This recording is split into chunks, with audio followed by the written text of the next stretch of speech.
എല്ലാരും നിസ്കരിച്ചിട്ട് എണീറ്റിട്ട് ഓടാണല്ലേ? ചെറുപ്പക്കാരികളെ, നിങ്ങള് വീട്ടിൽ വെച്ച് നിസ്കരിച്ച് സലാം പറഞ്ഞിട്ട് സലാം വീട്ടിയിട്ട് മുസല്ല മടക്കിയിട്ട് മൊബൈൽ ഫോണിൽ ഓടാറില്ലേ? ഒരു തവണയെങ്കിലും 5 നേരത്തെ നിസ്കാരം കഴിഞ്ഞ് നിങ്ങളുടെ ചുണ്ടുകളിൽ നിന്ന് റബ്ബി റഹംഹുമാ കമാ റബ്ബയാനി സഗീറ എന്ന് പറയാൻ നിങ്ങൾ തയ്യാറായില്ലെങ്കിൽ നിങ്ങളുടെ നിസ്കാരം പരിപൂർണ്ണല്ല. നിസ്കാരം പരിപൂർണമാവണമെങ്കിൽ നിങ്ങളുടെ മാതാപിതാക്കൾ വേണം. ഉമ്മയില്ലാതെ, ഉപ്പാക്ക് പ്രാർത്ഥിക്കാതെ, ഉമ്മയ്ക്ക് പ്രാർത്ഥിക്കാതെ ഒരു മനുഷ്യന്റെ നിസ്കാരവും പരിപൂർണ്ണാവില്ല. എവിടേക്കാ എണീറ്റ് ഓടുന്നത്?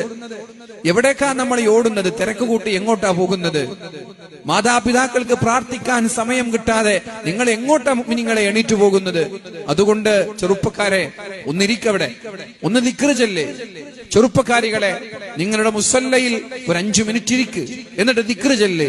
ദിക്ർ ചൊല്ലിയിട്ട് വേറൊരു പ്രാർത്ഥനയും നിങ്ങൾക്ക് താല്പര്യമില്ലെങ്കിൽ ഇതെങ്കിലും പറ, റബ്ബി റഹംഹുമാ കമാ റബ്ബയാനി സഗീറ.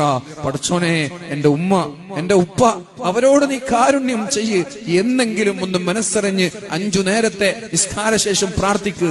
അല്ലെങ്കിൽ ഈ നിസ്കാരക്ക് അല്ലാഹു വലിച്ചെറിയും. ആർക്കാ നിങ്ങളുടെ നിസ്കാരം വേണ്ടത്? മാതാപിതാക്കൾക്ക് പ്രാർത്ഥിക്കാത്ത നിസ്കാരം എന്തിനാണ്? അതുകൊണ്ട് അല്ലാഹുവിന്റെ മുമ്പിൽ ദുആ ചെയ്യുക. അല്ലാഹുവിന്റെ ഇഷ്ടം നിങ്ങൾ നിങ്ങളുടെ മാതാപിതാക്കൾക്ക് വേണ്ടി പ്രാർത്ഥിക്കലാണ്.